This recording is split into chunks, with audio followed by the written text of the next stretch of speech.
Qué bueno, buenos días. Señor les bendiga. ¿Cómo están? ¿Bien? Están acá bárbaros ustedes con esta calefacción, ¿eh? Bueno. Si más gente supiera de la calefacción, se animarían a salir, ¿viste? Porque va a estar bueno. Qué lindo, gloria a Dios. Nos da una alegría siempre compartir con ustedes. Allí está Sandra, mi esposa. Estuvimos en el día de ayer en Santa Fe, nuestra reunión de Asociación de Iglesias Bautistas. Nosotros cada 3 meses tenemos lo que se conoce como el quinto sábado de cada mes y siempre está apartado para la obra juvenil y para el encuentro regional de pastores.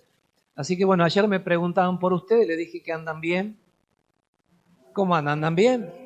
Bueno, menos mal, porque yo dije, ¿cómo andan los hermanos? Y digo, bárbaro andan. Andan bien. Pero bueno, en algún momento creo que también recibirán la visita de algún otro pastor de la asociación. Hemos abrazado este proyecto con amor y entendemos los procesos de Dios que llevan tiempo, demandan crecimiento, compromiso, entender las cosas. Y digo esto porque hace unos minutos en la previa estábamos tomando un café con los hermanos y les contaba, la semana pasada fue una semana de celebrar aniversario en nuestra congregación en Santo Tomé. Tenemos una larga historia que empezó allá por 1944. La mayoría no había nacido, algunos ya estaban, pero era el final de la Segunda Guerra Mundial.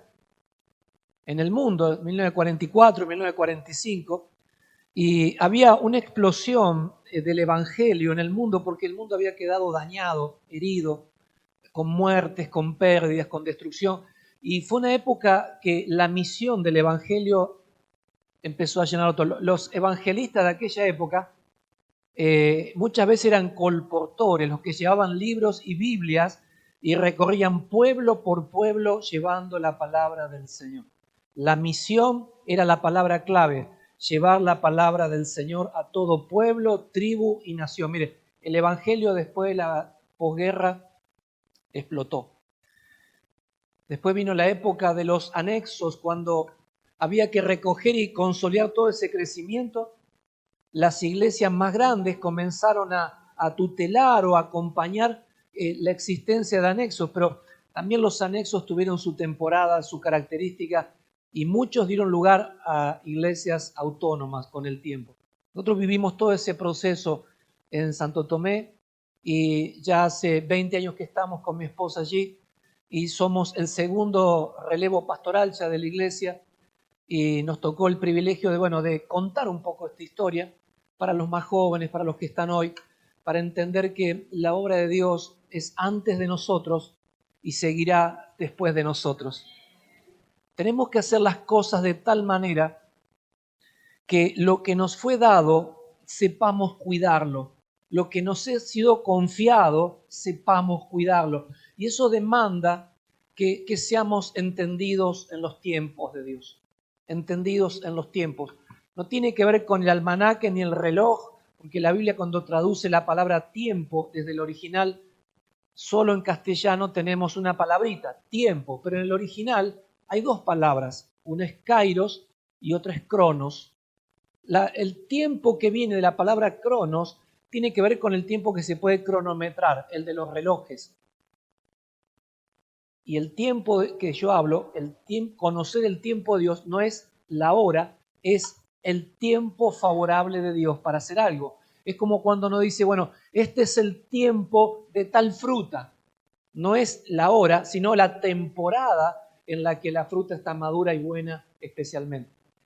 Cuando uno lo ve en la Biblia, te das cuenta que Dios al ser humano le dio un cronos, un tiempo cronológico para vivir nuestra edad, los años de vida que nos dio, pero nuestra vida la vivimos dentro del tiempo favorable de Dios.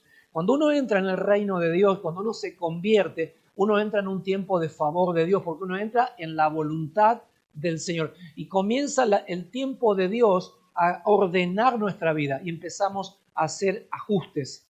Y nos damos cuenta que aquel que no tiene la referencia de lo eterno vive en esta vida como si fuera a vivir 200 años o que no hubiera un mañana. Pero las personas que entran al reino de Dios conectan su tiempo con el tiempo de Dios y comienzan a entender que esta vida tiene propósito, que vinimos a esta vida con propósito, que ese propósito se comenzó a tejer en el vientre de tu mamá. Allí cuando eras engendrado, Dios estaba permitiendo y poniendo vida y propósito. Y esto lo dice particularmente el libro de Jeremías. Cuando Jeremías le llega el tiempo de servir como profeta, él se sentía muy joven y dice, bueno, yo soy niño todavía, que como me falta tiempo.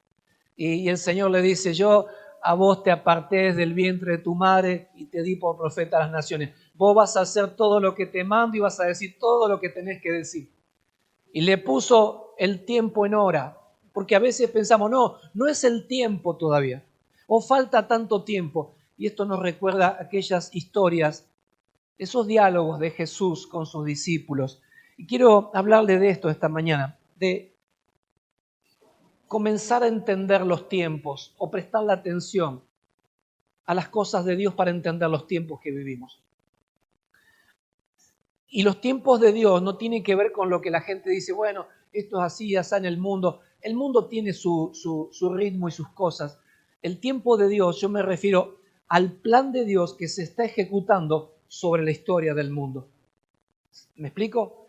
Dios tiene un plan que ha trazado. El plan concretamente es la redención de todas las naciones. El Señor Jesucristo inaugura este tiempo de la historia y le llama los últimos tiempos. Los últimos tiempos comienzan con la muerte y la resurrección del Señor Jesucristo. Y a partir de allí, Él dijo, toma la cena con los discípulos y le dijo, no la volveré a tomar hasta que lo beba con ustedes en el reino de mi Padre. Cuando Jesús asciende, los ángeles dicen, así como lo han visto ir, así volverán de las nubes. Hay un momento que ya sucedió y el próximo que va a suceder es el final de nuestra historia en esta tierra. Ese es el tiempo de Dios, los últimos tiempos. Por eso es importante que nosotros vivamos más allá de prestar la atención al DNI, a ver qué modelo somos, prestar la atención, qué tiempo de Dios está sucediendo hoy en la tierra. Le voy a dar algunos ejemplos. En el Evangelio de Juan, en el capítulo 2, está la visita de Jesús con su familia, con María, a las bodas de Caná de Galilea. Una historia que conocemos de memoria. Y allí se había acabado el vino y María, es como decir, se acabó el vino, ¿qué hacemos, no? Pero ella sabía a quién le dijo, ¿no? Porque su mamá sabía que Jesús era quien era. Y Jesús responde con una frase en el verso 3, dice, ¿qué tienes conmigo? No ha venido mi hora. No ha venido mi hora. Lo que está diciendo, este no es el momento para que yo haga esto que vos querés que yo haga. Pero aún así, de alguna manera, la misericordia, el amor de Dios, permitió que esa fiesta continuara. Pero Jesús dijo, todavía no es. Y él no mira el cronómetro, él está esperando su tiempo para manifestar quién es él. En el capítulo 7 de Juan y el verso 30, Jesús, confrontando a los religiosos, se los echó todo encima y dice que querían echarle mano, es decir, echarle mano no para abrazarlo, lo querían golpear. Y dice, pero no había llegado su hora. Así que pasó en medio de ellos y se fue. ¿Por qué no lo pudieron dañar? ¿Por qué no lo pudieron tocar? Porque todavía no era el momento que el Padre permitiera que eso iba a suceder.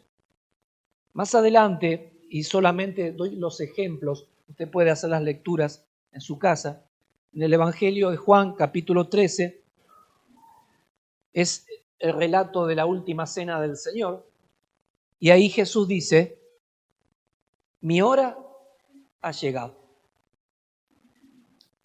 Cada vez que Jesús usa esta expresión, nos da la certeza de que Jesús entendía claramente el plan de Dios para su vida.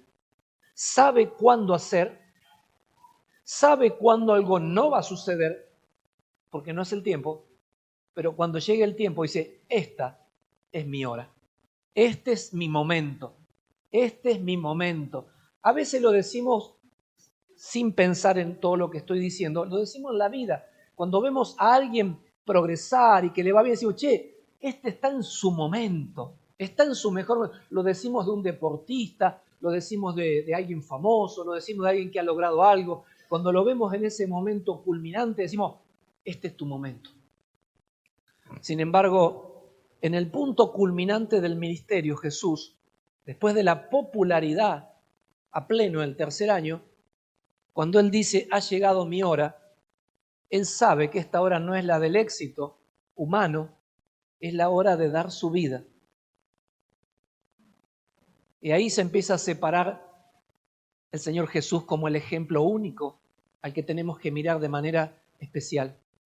Nosotros cuando llegamos a un punto de éxito en la vida, si lo logramos, decimos, este es mi momento, que dure, que el éxito dure, que la juventud dure, que la plata dure, ¿viste? Porque costó quizás llegar y cuando uno logra algo quiere que se extienda en el tiempo. Sin embargo, el Señor Jesús en su momento más alto de popularidad, de conocimiento, de convocatoria, recuerde que cuando entra a Jerusalén, la gente desplegaba mantos y palmas y lo adoraba. De querer golpearlo a comenzar a adorarlo públicamente. Era un gran momento en el ministerio de Jesús. Sin embargo, Él no está pensando en esa gloria de hombres, Él no está pensando en ese momento de popularidad. Él está sincronizado, está conectado con el tiempo del Padre en la tierra. Era el momento de entregar su vida. Y esto es algo que desafía a todas las personas, porque muchas personas hacen todo su mejor esfuerzo para lograr algo importante en la vida, así que están durante años posponiendo las cosas de Dios porque están queriendo lograr algo. Y cuando las logran, están posponiendo a Dios porque dicen, ahora la voy a disfrutar. Y después que lo tienen, dice, ahora que me dure. Y cuando uno mira, vivieron toda la vida para lograr algo personal. Y mucha gente dice, es como todo vanidad, como dijo el Eclesiastés. ¿Y de qué sirvió tanto esfuerzo? ¿Y de qué me sirvió? Y muchas personas se cuestionan, ¿para qué sirvió tanto esfuerzo? Y saben, más allá de la cosa particular que haya hecho con su vida, la Biblia nos habla que no ocuparnos de la obra del Señor hace que todo lo demás se vuelva vano, pierda su sentido. Por eso, sea cual sea la actividad que uno tiene, sea un papá, una mamá, un trabajador, un profesional, un docente, un jubilado, lo que sea, necesitamos entender el tiempo de Dios para nuestra vida. Cuando Dios quiere nuestro servicio, cuando Dios quiere nuestra intervención, cuando podemos decir, este es nuestro momento para hacerlo. Alguien dijo, si no es ahora, ¿cuándo? Si no somos nosotros, ¿quiénes? Y esa frase se usó en un contexto misionero, de llamamiento, porque como a veces podemos estar hablando y decimos, hay tanta necesidad en los países del mundo. Ahora tenemos un país africano que quiere ser Argentina. ¿Vieron? Algunos están mirando qué playas lindas que tiene Anobón. Y no conocemos para allá, ¿viste? Pero tienen una situación terrible ellos. Terrible la situación que viven. Y uno dice, bueno, espero que alguien haga algo. Alguien. En otro lado tenemos guerras, en otro lado tenemos necesidades de todo tipo. Que alguien haga algo. Pero la que tiene que hacer algo en la historia es la iglesia. Que los políticos, los militares, las organizaciones hagan su tarea. La deben hacer. Pero la iglesia no puede dejar de hacer su tarea. Una iglesia entendida en los tiempos es una iglesia que comprende lo que tiene que hacer. Y voy a dar un ejemplo. El Evangelio de Mateo, capítulo 20, tiene el relato de los obreros de la viña que el amo sale a contratar. ¿Recuerda la historia? Yo estoy diciéndole la historia como si usted lo hubiera leído ayer, pero no. Así que si quiere abrir, ábrala ahí. Mateo 20, Mateo capítulo 20.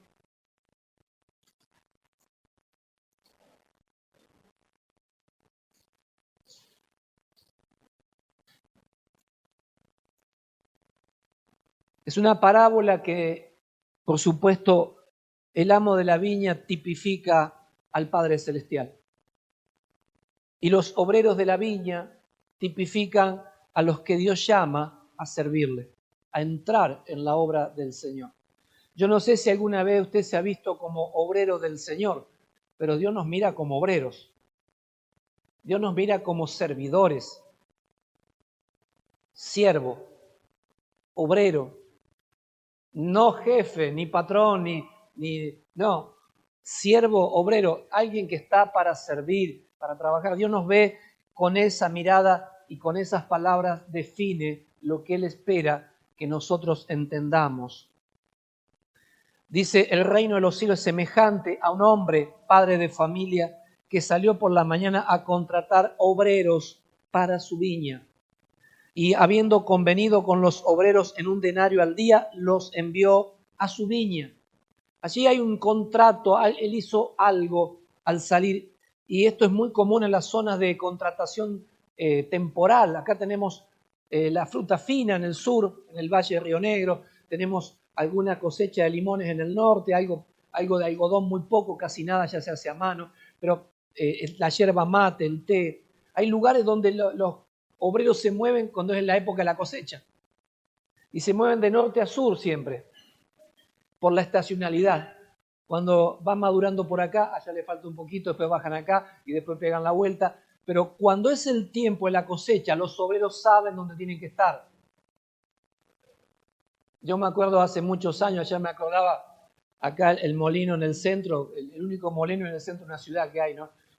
Pero cuando los años que vivíamos acá pasábamos para trabajar y siempre estaban los changarines en la puerta. ¿A qué hora iban? Tempranito, porque cuando llegaban los camiones se subían y salían con trabajo, porque era la temporada de entrega del cereal y luego la salida de la harina. Entonces, el obrero sabe cuál es el tiempo donde va a tener trabajo. Y si no va en ese tiempo, está sin entender cómo trabajar. Este amo está saliendo a contratar porque es el tiempo de cosechar. Y si la cosecha no se retira a tiempo, usted sabe lo que pasa, se daña. La cosecha cuando queda en el campo se daña.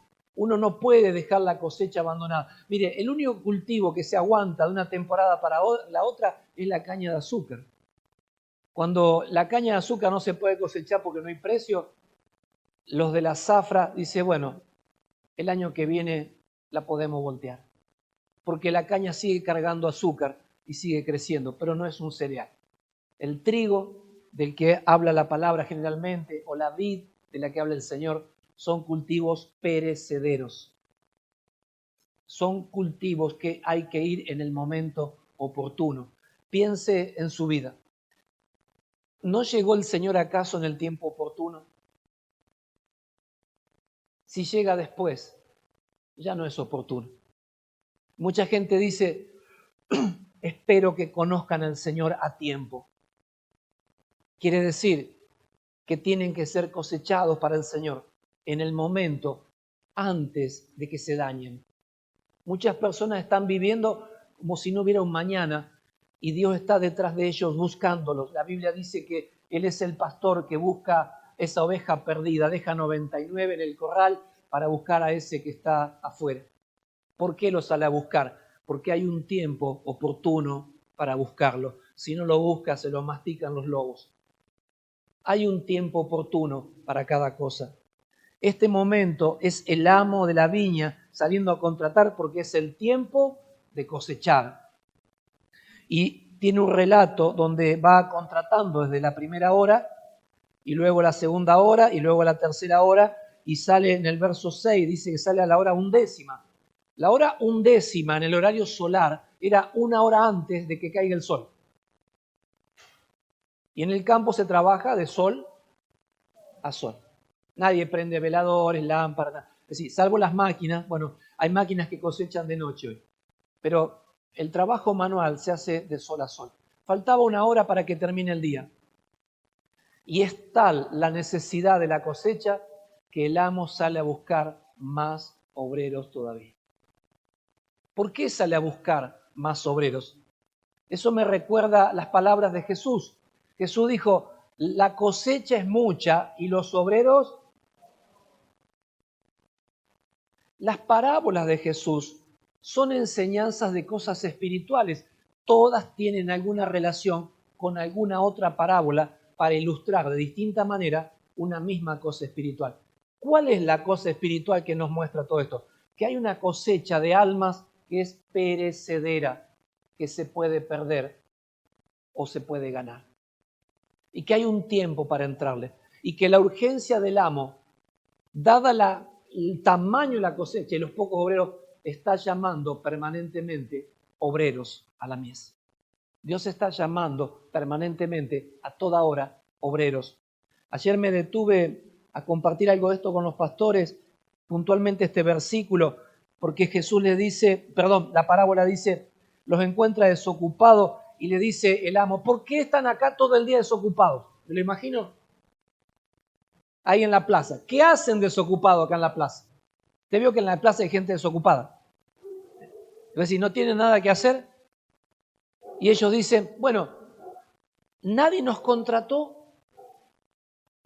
Y el amo rápidamente dice, bueno, vayan ustedes a mi viña y yo les daré lo que es justo. Vayan. Aún a la última hora, ahí contra el filo del atardecer, cuando ya cesa el trabajo, así sea por una hora, les dijo, los contrato, vayan a hacer lo que hay que hacer. Si no se rinda rápidamente, hasta última hora tenemos que estar haciendo lo que fuimos llamados a hacer. Ustedes conocen seguramente al pastor Rick Warren, el que escribió Vida con propósito. Su papá también era pastor, su abuelo era pastor y su tatarabuelo eran todos pastores. Y su papá, antes de fallecer, le toma la mano al pastor Rick y le dice, Rick, uno más para Cristo, todos los días, uno más para Cristo. Y se murió.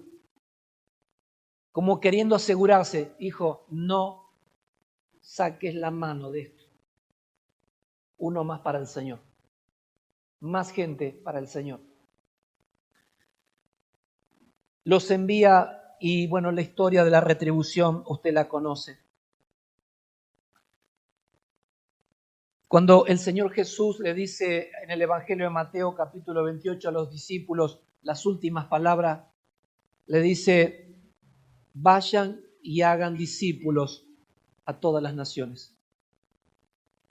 Les levantó la mirada a los campos y recuerdan aquella conversación que tiene con algunos de su época, Jesús, cuando él hablaba en sentido figurado de la cosecha, le dicen, no, pero para la cosecha faltan 4 meses. Si fuera gente de San Francisco, le hubiera dicho, no, para las hojas falta tanto. Porque la gente que vive en el lugar sabe la fecha de la cosecha del lugar. Si usted viene acá en mayo, ve todas las máquinas dando vueltas. Después que vendieron, juntaron y vendieron, va a empezar a ver otro tipo de maquinaria en los campos. Porque usted conoce lo que se está cultivando, pero Jesús no hablaba de esos cultivos. Él dijo, no faltan 4 meses para la siega de la que hablo. Los campos están listos para la siega. ¿Qué significa, iglesia? Los campos están listos para la siega. Quiere decir que hay gente que está esperando que alguien le lleve la palabra del Señor. Probablemente en su entorno haya gente que no quiere la palabra del Señor. ¿Ya luchó con eso? Los que tiene alrededor no quieren saber nada. El que tiene al lado, el que tiene enfrente, el pariente, dice, no quiere saber nada. Bien. Parece que no fuera el tiempo para ellos. Tengo tiempo. Ya voy a ver. Algún día. Y demoran las cosas como si no hubiera un mañana. O como si fueran dueños del mañana. Y a veces la vida nos sorprende y falta el tiempo. ¿Cómo no me di cuenta antes de esto? Pero Jesús dice, los campos están blancos para la siega. Juan 4:35, vamos a leerlo.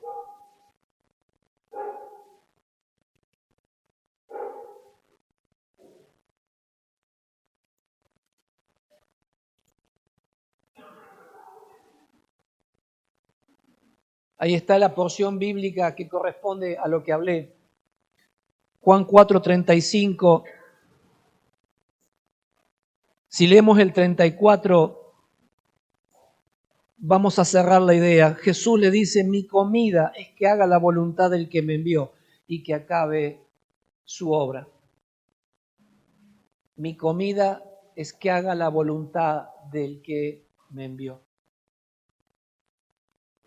Cuando los que están cosechando están en el campo, ¿cuál es la voluntad que están cumpliendo? La del dueño. ¿Y cuál es la tarea que tienen que hacer? Cosechar todo. Y no se pueden ir hasta que no terminen. Ahora nosotros como hijos de Dios, como obreros, creo que muchas veces olvidamos que no debemos descuidar la obra hasta que terminemos. Y esto me hace pensar cuántas personas cuelgan los guantes o dejan la tarea antes de tiempo. Nosotros necesitamos seguir cosechando y sembrando permanentemente. Sembrando y cosechando. En unos estamos sembrando, le damos testimonio, lo invitamos, le hablamos, pero a lo mejor en otro que la semilla fue sembrada antes, es tiempo de tratar de cosecharlo. Decir, che, ya tenés que tomar una decisión. Hace tiempo que te hablo, hace tiempo que oramos por tu vida, hace tiempo que te invitamos, tenés que tomar una decisión. La intención de cosechar implica cortar para el Señor, cegar esa vida del mundo y traerla al reino de Dios como una espiga, como algo que le ofrecemos a Dios esa vida. Jesús le dice, yo tengo una comida que comer que ustedes no saben, y mi comida es que haga la voluntad del que me envió. El hacer la voluntad del Padre para Jesús era una comida espiritual. Y en ese momento que lo dice, había salteado un almuerzo por estar con una mujer junto al pozo de Jacob. Una samaritana necesitada. Era hora de comer, es decir, justo ahora se detuvo porque el corazón de ella estaba listo para ser cosechado. Yo creo que tenemos que pedir a Dios esa sensibilidad para entender cuando alguien está en su momento oportuno. Porque si vamos cuando no es oportuno, generalmente rebotamos con prejuicios, con diálogos, con actitudes, y decir, no quiso saber nada, no era su momento. Pero cuando es el momento, la persona se entrega al Señor. ¿Y cómo sabemos cuándo es el momento? Igual que si usted tiene una planta de fruta en el patio y quiere comerse la fruta, usted va tanteando y la va mirando cuando empieza a pintar, cuando empieza a madurar. Y cuando está ahí queriendo ya probar, empieza a tantear si ya está lista la fruta.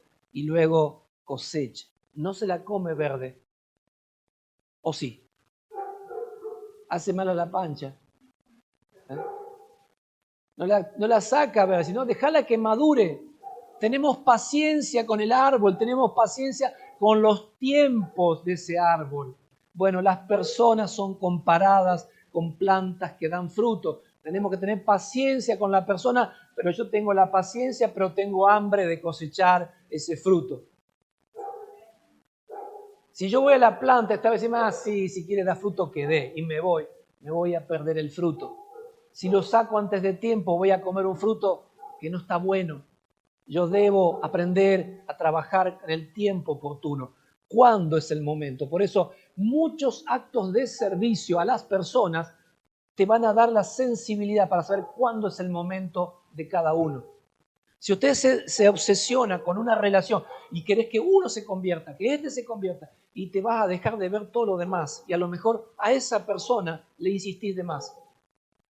Por eso la tarea que hacen los cosechadores, si uno puede verlo en la internet, en los videos de estas tareas, hay una primera pasada, la cosecha de primera, los primeros frutos, luego hay una segunda y hasta una tercera limpiando los campos. Es decir, van tanteando, van viendo, van pasando rápidamente, una vez, 2 veces, 3 veces hasta que limpian todo.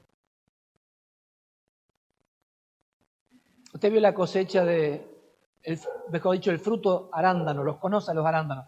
Vieron que tienen como una como una tierrita afuera. Eso no es tierrita, es una protección del arándano. El arándano vale más si eso no está dañado. Es decir, la manera de cosecharlo tiene que ser tan delicada que no dañe ni siquiera ese polvillo que tiene, porque eso hace a la calidad del fruto. Imagínense hacer la tarea sin dañar eso. Y esto nos habla de la delicadeza del trato con la fruta, con el fruto del Señor. Tenemos que tratar con cuidado, con paciencia, con delicadeza, asegurarnos de cosechar en el mejor momento y de la mejor manera. Dice, alcen sus ojos y miren, los campos están blancos para la siega. La primera frase es, iglesia, levantemos la mirada. ¿Qué es lo que la iglesia está mirando? En este momento usted mira la cara suya, pastor. Bueno, levante la mirada. Quiere decir, levante la mirada a lo que está allá afuera. Quizás de tanto congregarnos en un lugar, pensamos que lo que vemos aquí adentro es toda la obra del Señor. A veces yo les digo esta frase un poco en broma, un poco para alentarlo a los solteros. Y le digo, no miren solamente acá porque se me van a desanimar. Alcen los ojos y miren los campos tan llenos de solteros y solteras en el Señor. Y se ríen, siempre se ríen. Y se ríen porque en el fondo están mirando, es decir, quizás no hay nadie para mí en este lugar. Y eso pasa en la iglesia. A veces la iglesia mira hacia adentro y dice, ¿qué hay para mí acá adentro para hacer? Algunas personas me han dicho, deme algo para hacer, yo quiero hacer algo acá. Y yo miro y digo, acá adentro no es mucho lo que hay para hacer. Es muy importante lo que se hace acá. Por eso existe. Pero la tarea que es más grande es allá afuera. ¿Dónde está tu púlpito? En tu casa, en tu barrio, en tu trabajo. ¿Dónde Dios quiere que levantes la cosecha? ¿Aquí adentro? Acá adentro no podemos cosechar. La cosecha está allá afuera. Y uno dice, pero hace frío. Bueno, vamos a esperar la cosecha de verano entonces. Hace calor. Bueno, somos como la ropa de algodón de media estación. Pero en algún momento hay que cosechar. Yo quiero que vos le digas al Señor, yo quiero cosechar. Yo quiero cosechar para vos, Señor. Orar por las personas para reconocer el tiempo de oportunidad. Orar por los vecinos, por los compañeros, por la familia. Y no te canses, porque ya hace un montón que estoy orando y ya le dije. Paciencia. Cuidado. Hay un momento en que van a querer del Señor. Hay un momento en que el fruto va a estar ahí. Sí, ahí está. Ahí viene maduro. Dice, los campos están blancos para la siega. El que siega recibe salario y recoge fruto para vida eterna, para que el que siembra goce juntamente con el que siega. Mire, acá hay un tema de retribución material y parece que estuviéramos mezclando dos temas. Uno tan espiritual como el evangelismo y las misiones, con algo tan secular como la plata. Pero usted cuando va al súper tiene que pagar con plata, usted no paga con promesas bíblicas, ¿no? No lleva las tarjetitas bíblicas al súper y le da ahí, ¿viste? Usted tiene que poner la moneda. Y Jesús sabe que sus obreros necesitan cubrir sus necesidades materiales. Y fíjense la promesa. El que siega, el que cosecha, recibe salario. Quiere decir que cuando nos ocupamos de la obra de Dios, viene recurso material para sostener nuestra vida. No es que vas a hacer la plata evangelizando, es que mientras vos estás pensando que desocupa un instante tu negocio y tu carrera y vas a ganar una moneda menos, Dios te está diciendo no, ocupate de esto y yo te voy a dar lo que a vos te hace falta. Mucha gente pone primero el negocio, primero la empresa, primero esto, primero la carrera, primero otro. Y después si le sobra tiempo, Dios, bueno, ese no recibe nada. Pero el que cosecha recibe salario. Salario es una expresión que se refiere a lo necesario que un trabajador tiene que ganar para poder comer. Quiere decir que la necesidad básica de mi vida se resuelve automáticamente por la promesa del Señor, que si yo me ocupo de la obra del Señor, nada me va a faltar. Se te van las preocupaciones.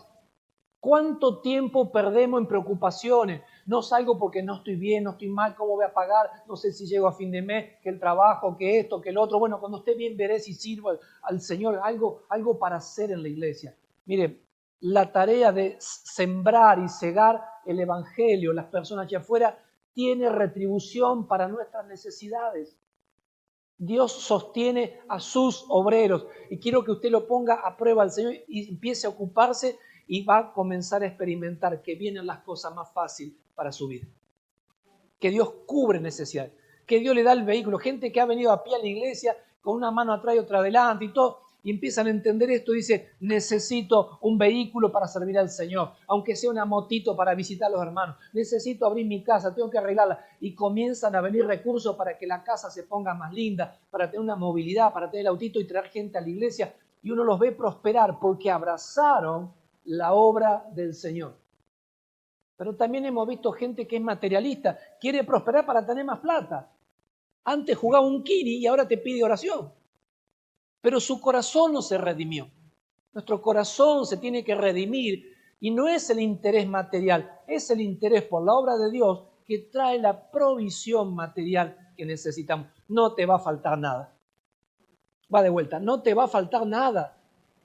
Va a liberar tu mente, tu corazón. Mire, me ha pasado muchas veces que estoy con una preocupación humana como cualquiera y estoy enroscado en esa preocupación. ¡Trin! Suena el timbre, viene alguien. Pastor, necesito hablar con usted. Y bueno, tengo que atenderlo, obviamente. Y cuando me empieza a contar los problemas que tiene, mis problemas son tan pavadas. ¿Ya le pasó?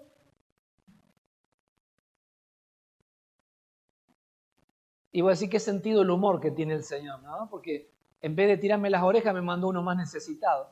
Yo me estoy preocupando por una pavada y me manda una persona que tiene un problema en serio. ¿Y no le ha pasado que usted al otro le dice todas las promesas de Dios con fe y cree en esto y Dios es fiel y todo? Y Dios te dice, ¿te acordaste de las promesas? Decía un amigo, para otros vendo, para mí no tengo. Anda regalando promesas y Dios te va a bendecir y vas a ver lo que Dios va a hacer y esto y lo otro, confía en el Señor. Se va la gente y dice, ahora seguimos con mi problema. ¿Qué hacemos con mi problema? Porque nos pasa, si usted se está riendo porque le pasa. En esta mañana yo quiero que usted se conecte con la hora que es la que está viviendo la tierra. Este es el tiempo final del plan de Dios. Esta es nuestra hora, iglesia. Esta es nuestra hora. O hacemos lo que tenemos que hacer o no estamos haciendo lo que tenemos que hacer. O hago lo que tengo que hacer o no lo hago, pero tengo que tomar una decisión de hacer lo que tengo que hacer.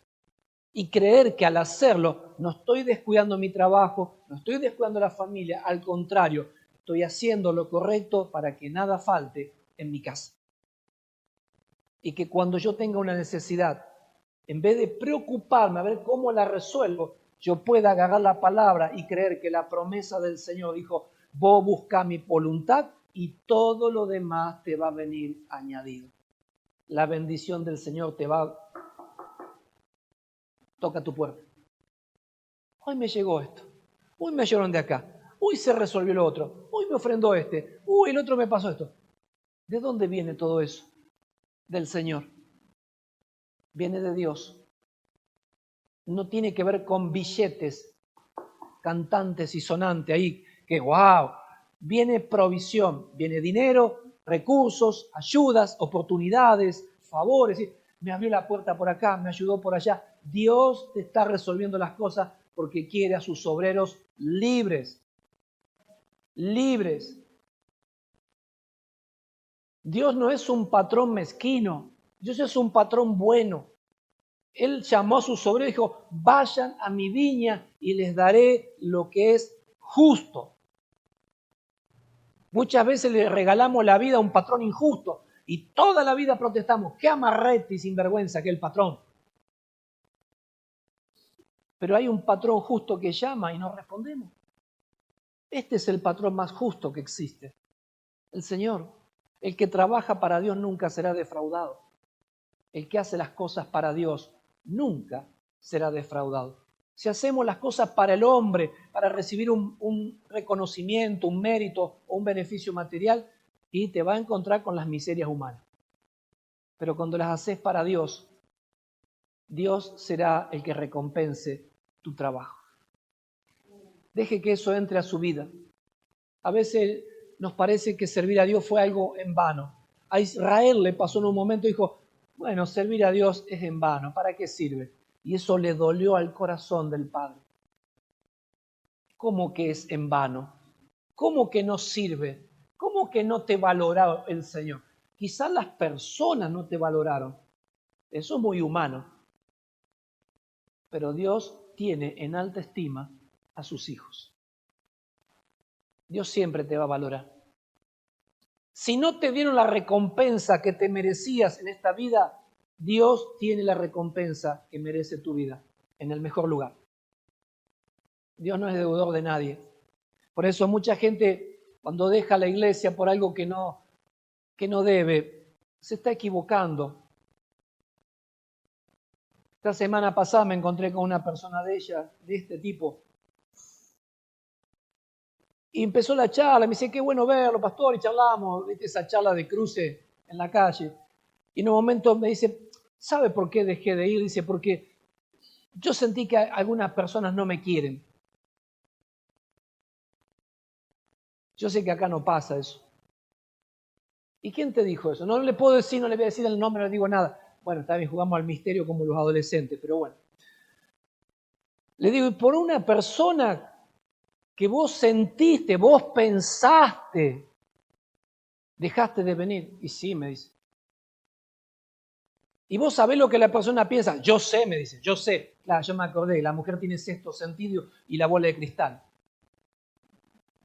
Hermano, le creemos al alma, a la mentira, al enemigo, y por una pavada dejó, hace 2, 3 años que no viene, se congrega. Y está ahí, pero yo estoy bien con el Señor. Yo no creo que esté bien con el Señor si no se congrega. No hay forma. Dios no tiene un microemprendimiento a domicilio. Y bueno, para ver los que no se quieren congregar, tengo un microemprendimiento, una sucursal.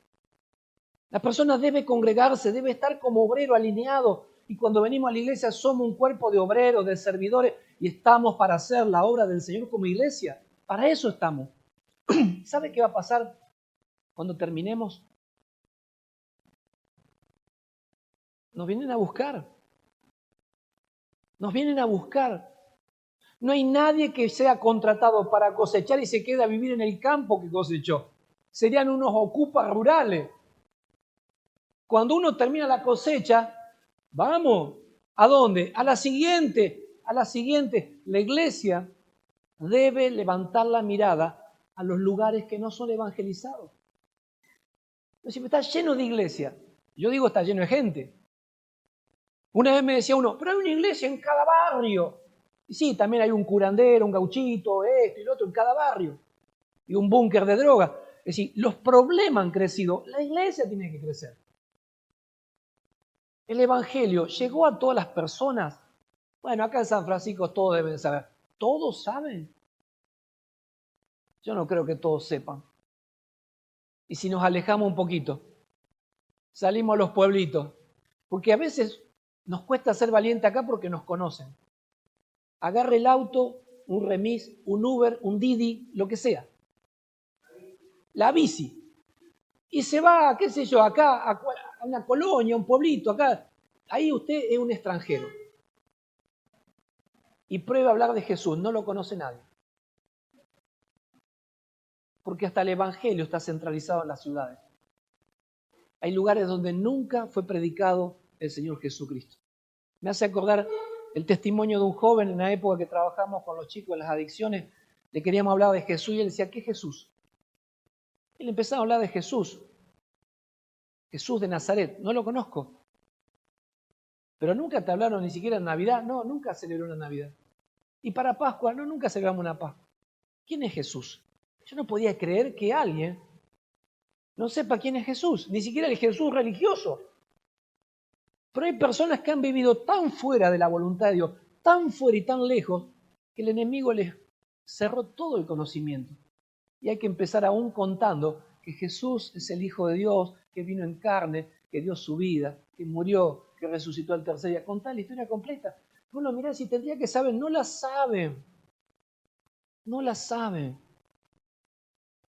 Jesús dice, los campos están listos, es decir, hay que entrarle. Si acá te dicen que no, en la otra te pueden decir que sí.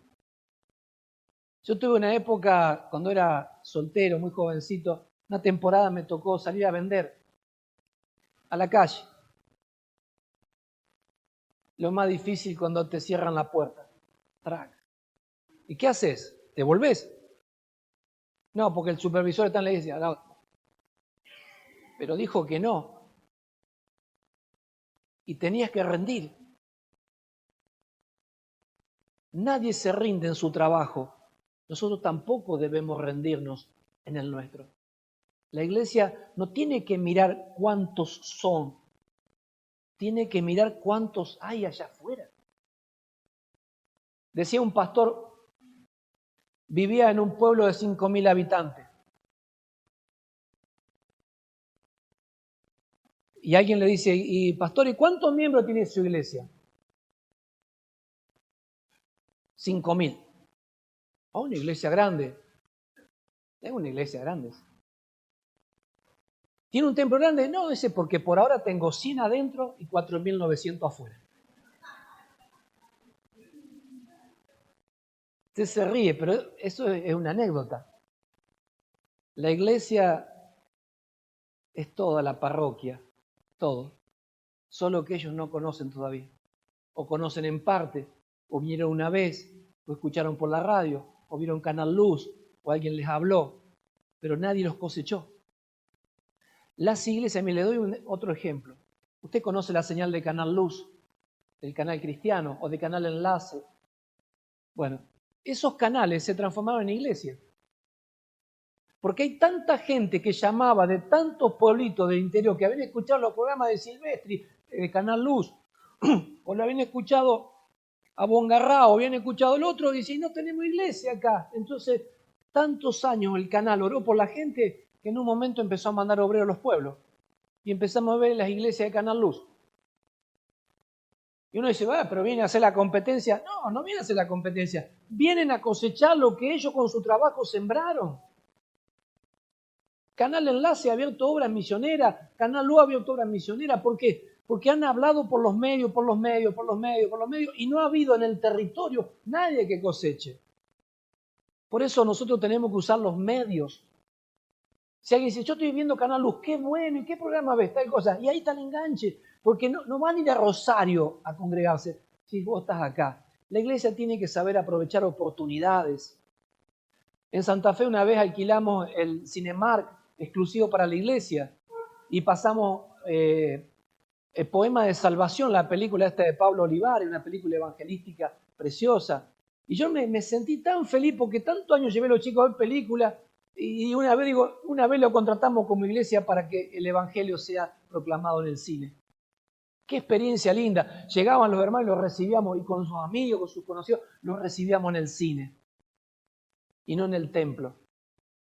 Qué lindo cuando el evangelio está ahí afuera. Qué lindo cuando hay campaña en la ciudad. Qué lindo cuando hay campaña en la ciudad. Qué lindo cuando llegan los momentos que le dicen, si vamos a salir a folletear. Pastor, eso de la época de las cavernas. Mire, la gente todavía necesita leer el evangelio. Mientras haya personas que no conocen el evangelio, hay que llevar la palabra escrita. Está el trabajo de los gedeones que dejan los Nuevos Testamentos en todos los lugares. ¿Saben lo que pasa en muchos lugares? Los tiran al basural.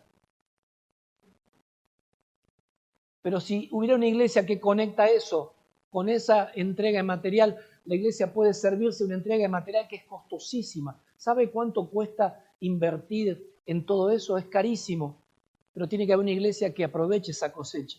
Cuando hay un festival, una evangelización, una radiodifusión, una televisación o lo que fuera, la iglesia tiene que aprovechar esas oportunidades. En Santo Tomé había un grupo de Sociedad Bíblica Femenil. Yo le decía las damas bíblicas, le decía yo, porque era muy largo lo otro. ¿Saben lo que hacían? Todos los actos patrios, escarapela y versículos. Vos no le podés decir a una hermana que es re buena, una cara de tía buena, que no te ponga la escarapela. Te enchufaba la escarapela y te empezaba a hablar del Señor.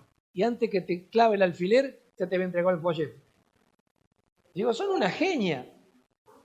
¿Y quién le dice que no en un acto público?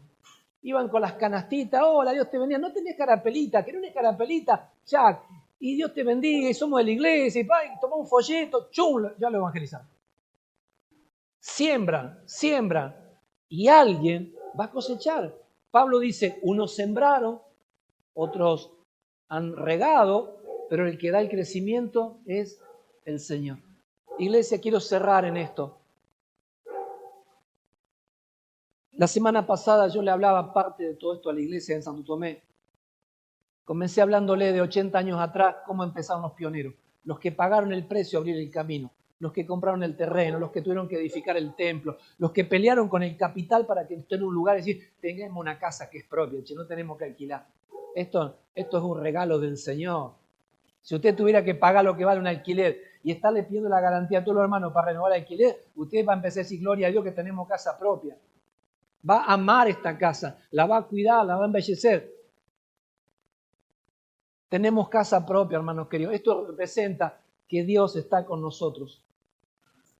Hay una palabra cuando perseguían a los cristianos, los habían arrinconado en un tribunal para impedirles predicar y querían golpearlo, impedirles. Y se levanta un hombre, Gamaliel, un sabio, libro de los Hechos.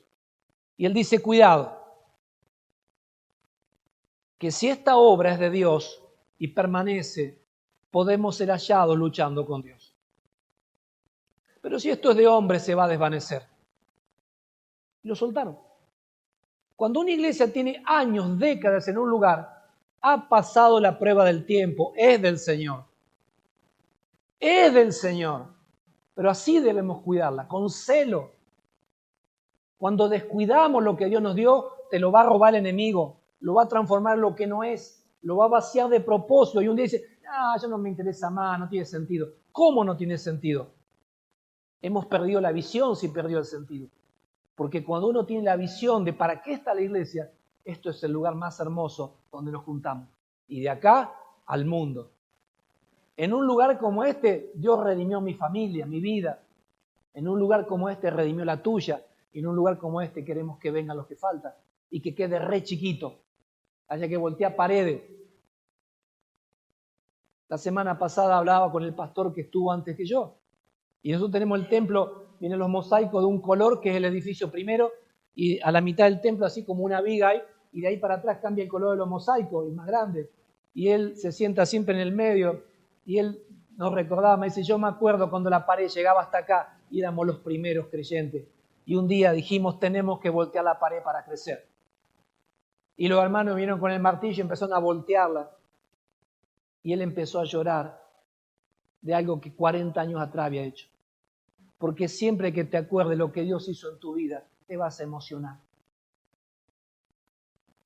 Y él se sienta hoy, tiene 84 años, 86, 84, y se sienta adelante porque no escucha bien, pero se sienta adelante y cada vez que mira el coso, él se acuerda que a él le tocó voltear una pared para que la iglesia pueda crecer. A veces la maceta es chiquita, hay que agrandarla. Si queremos que venga gente, tenemos que tener planes de crecer. Y no mirarnos, qué poquito, siempre los mismos. Ay, se fue uno, ay, se fue el otro. Mire, hermanos queridos, mucha gente siguió a Jesús y mucha gente dejó de seguirlo por temporadas. Y Dios siempre se movió con un remanente fiel. Si usted está acá esta mañana, yo quiero que usted crea que usted es remanente fiel y la obra continúa a través suyo. ¿Cuál es la palabra que dejamos para la iglesia en Santo Tomé y en esta mañana? A lo mejor podemos tener un tiempo para adorar, Fito, si me ayudas.